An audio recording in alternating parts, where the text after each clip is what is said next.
Welcome everybody, it is Unstoppable Stiletzi with yet another Age of Empires 3 Definitive Edition cast game. Luckily for us, we have another deathmatch to cast today.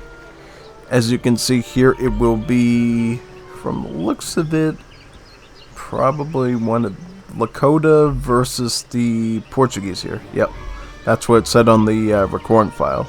This is simply just a spectator, I think, trying to watch the match.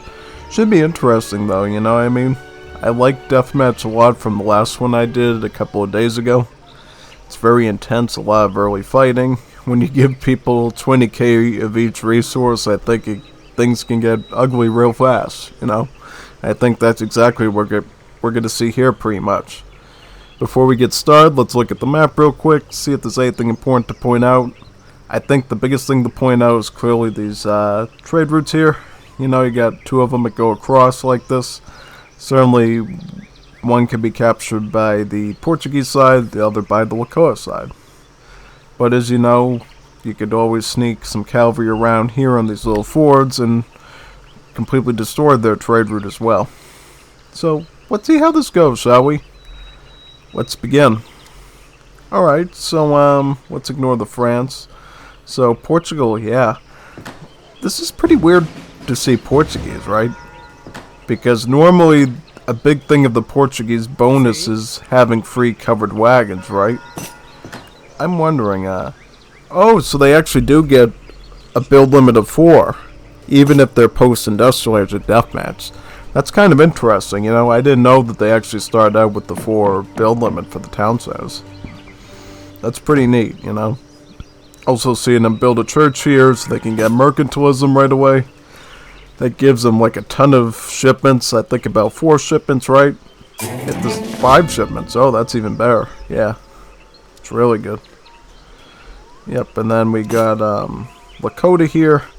Now, Lakota has a huge advantage in Deathmatch. That being, they don't have to build any houses to keep their pop-up. They start with about 200 pop from the get-go. They're basically like the AoE2 Huns in that sense. So when you're Lakota, you just have to worry about pumping out those corrals and warhuts, you know? You start spamming right away. Unfortunately for them, they don't get a mercantilism style tech though, so if they want to get a lot of XP, they have to use the community plaza and put it on the XP trickle dance, yeah.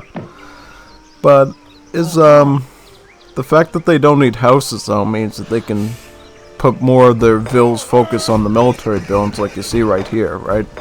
All you can really see is warhut, corral, warhut, corral. Basically that's all they really need, you know what I mean?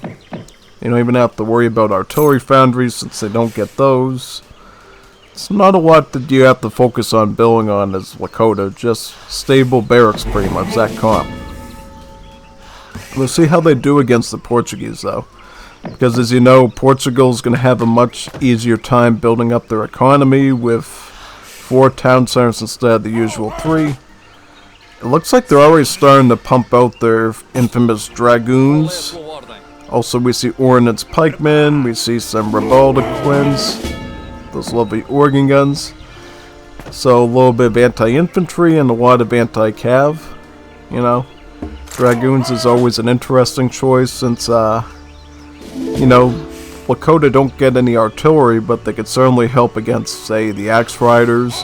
They even help against rifle riders, right? Because remember, rifle riders actually have a heavy cavalry tag associated with them. See this right here? Yeah. I didn't know that for like the longest time. I thought they were like Dragoons. But no, apparently they get a heavy cavalry tag, giving Dragoons a shot at blasting them. Quite an interesting interaction for sure. You know, I'm sure these units will definitely do really good against these rifle riders, yeah. Now we see the first bit of fighting here. The Ordnance Pikemen are going to take the front of the fight here to guard against any cavalry pushes. They're also going to be the main target of the rifle riders, firing very quickly with their quick rate of fire, and their multipliers against the heavy infantry. Now the Dragoons come on up with the organ guns right behind them. It's going to force the Lakota into a bit of a retreat because he knows Dragoons have multipliers against my rifle riders, so I have to be very careful. Also, you need to make sure that the artillery does not kill your Wakina rifles, because that's really going to be your biggest safety guard against a full-on Dragoon assault on your cavalry force. Wow, look at this right here. Rifle riders blasting right into the horse artillery, killing all of them just about. Yeah, they're all dead. All we got now is the shorter ranged organ guns here. A couple of castadors down to deal with bow riders and rifle riders. Now we see... do we see much development? Yeah, these are the vills. They're probably going to build some more... oh, they're going to start putting down the teepees. Yeah, that's right. Instead of houses, Lakota have teepees. Since they don't have to worry about population, since they start with 200 pop, the teepees provide some statistics bonuses to the Lakota units. As you can see right here, buffs their HP. And they even get some additional cards too from the home city that can buff up their attack, for instance, and their speed. So, teepees can be a really powerful forward attacking building for the Lakota to rely on. Also, we see them moving their community plaza up to the center here, ideally, which I think they're going to do. Well, for now it's going to be XP, but I'm sure at some point we're going to see this community plaza switch over to the Tokawa soldiers, since that's the only way that the Lakota can train them directly, without home city cards. Oh, now we see a lot of axe riders coming out of the corrals. Probably as a reaction to the castadors as well as the organ guns. Thinks maybe with enough hardline attack from these tanky cav units, they might be able to push their way in and blast through their forces a bit. Oh, but now we see horse artillery from the Portuguese. You're gonna have to be careful, make sure you don't lose any of your Wakina rifles with that. You know, those are your only real protection to mass Dragoon spamming. Oh, those X-Riders doing quite well there, I mean. And then I think the War Chief could technically take out that, yeah, could you please kill this, please? One hit, you know? It's not too hard. Yep, there you go. Yep, perfect. Good job, yep. Castadors are gonna have to fall back to around the outpost wall here. This wall of cannonballs should definitely help deal with any advance from the Lakota player. Now we see Great Hunter. This card is quite powerful as it not only improves your hunting, which the Lakota are very dependent on, but it also provides you some food from the card directly into your stockpile, depending on how much food you've already gathered so far. I think it can do up to, what, 1,500 food? It's pretty good, you know what I mean? Quite a good little boost, especially in Deathmatch when you want your food stack to last a little bit longer at the start. What's Portugal gonna do though, home city wise? We see them getting castrumentation. This is gonna give them a fort wagon. Also improves the fort build limit by 1. Also lets the explorer build forts as well. So that's just one more defensive building that Portugal can turtle up with, and allow them much needed time to produce their max villagers in the background here using all 4 town centers. Oh, they actually haven't even gone number 4 yet. It's only 3 town centers.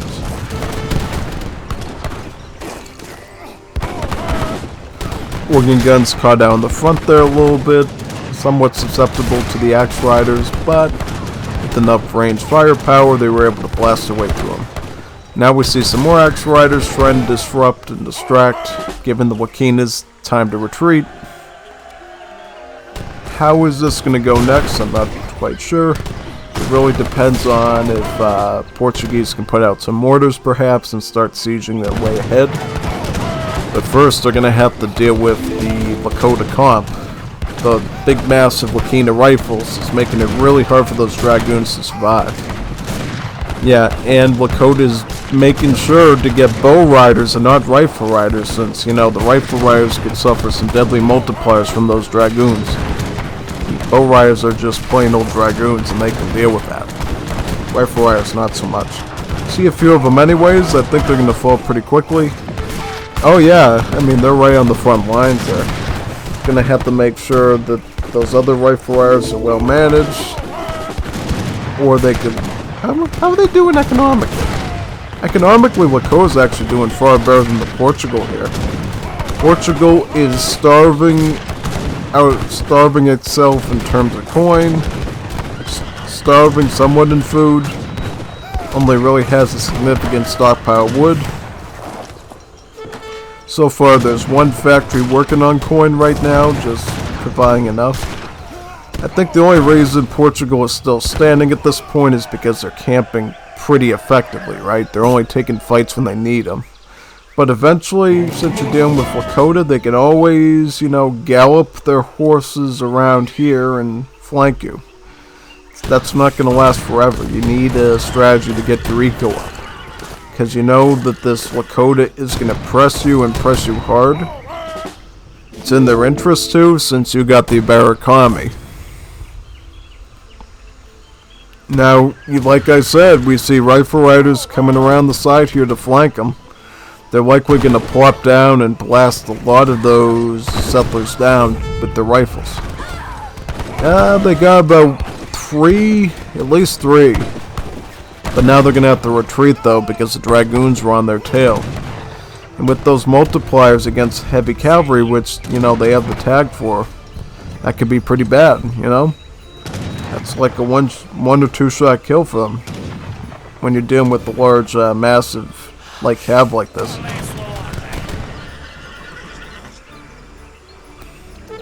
Oh, C10 Bowman.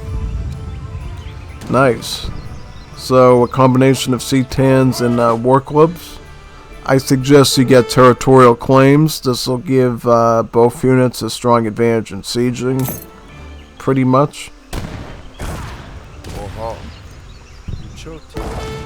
Oh, so I'm looking at the community plaza here. It's on the attack dance right now. So it's really going to soup up the attack damage of these bowmen and these clubs, pretty much. Interesting. We see the rifle riders waiting on the corner there for the Dragoons to pull back, and now they're going to hopefully go back here. You know, I don't think you really need to get them injured that easily. What's the idea with the combination of war clubs and C-Tans? It's kind of an interesting combination you don't think of in Deathmatch, right? You expect some of the more late-gamey stuff like the Wakinas, rifle riders, axe riders, maybe even Tokala soldiers from the community plaza. Something like that. You know, the heart of the Lakota cavalry strategy. What we do see is North America trade. Villagers now earn extra coin whilst gathering natural resources, particularly from animals. So, you know, they almost become sort of like the Inca villagers in Wars of Liberty, you know, producing an amount of coin while they're working on other stuff. Only here it's only emphasized on natural resources like chopping wood, gathering berries, hunting meat, in particular for hunting meat. Alright, and what's gonna go on here? You know, it's a bunch of, like, archaic infantry going up against an army of light cav with some artillery in the back. Yeah, it looks like the war clubs did a bit of a distraction and sliced through some of the ranks of the Dragoons, but now they're gonna, the soft underbelly of the C-Tan Bowman is gonna show up now, right? And they're gonna have to retreat again. Luckily for Lakota, they can actually get captured mortars, you know, from their native embassy with one of the cards, as well as train Western outlaws. Maybe we'll see these captured mortars used on the forts, perhaps. You know, since it's a really powerful piece of siege weaponry that the Lakota can utilize. Okay, so now we see Wakina rifles congregating with the remaining bowmen as well as the bow riders. Now we see the train coming in for the trade route.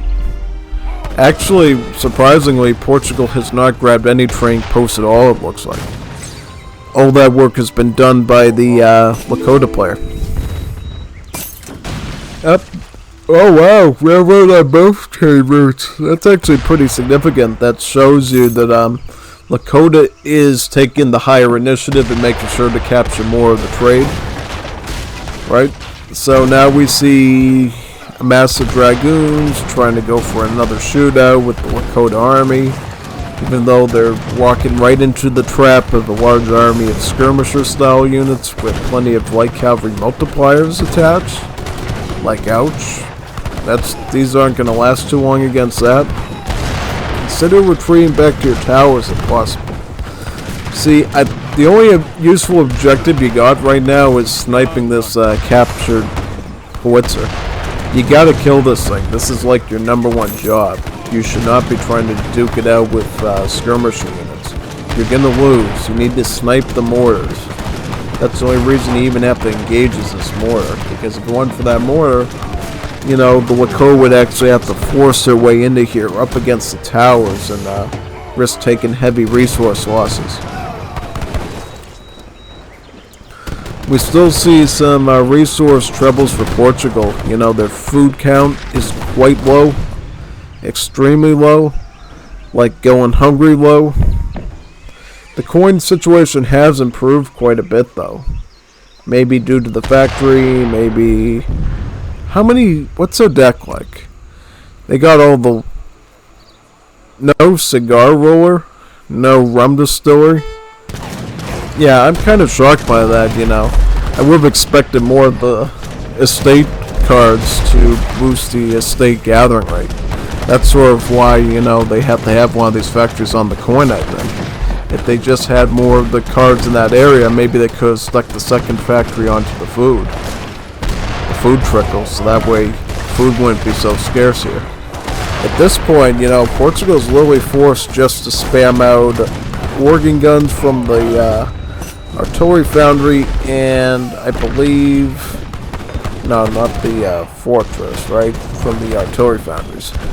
Yeah, basically, since that's the only resources they got is one coin, organ guns makes the most sense here. But that as it may, we do see Lakota coming up on with this large number of captured mortars. These things can siege down a base if you're not careful. See Tam Bowman coming to defend the mortars. I definitely think Lakota is in the winnable spot here. They got more resources, they're not really starving of anything, they're also pushing in really hard here, controlling more than half the map. They actually control so much of the map that they can actually afford to have trading posts on both trade routes, even that of his enemy. Unbelievable. You know, that's like really good map control. I think now we're going to see a gradual push in from the Lakota since they know Portuguese are not providing that much of a defense. You know, it's not that impressive of a defense here.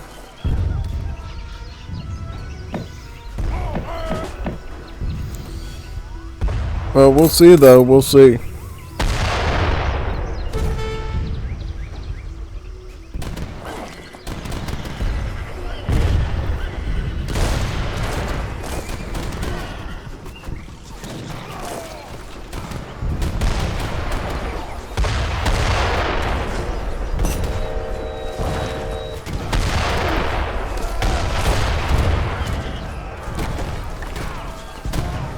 Interesting. Ordnance pikemen being used to force back the Lakota advance. Yeah, if the light cavalry, like the bow riders, get too close for comfort and they start getting really close to those military buildings, you do have the option of using the ordnance pikemen because they do have 5x multipliers against all cavalry types. Not just the hand types which they're traditionally used against, but even the light cavalry too. So if you can get really close and not have to push them as far, going pikemen in this case is really effective. Especially considering your wood is so plentiful, you can afford groups of the ordnance pikemen for sure.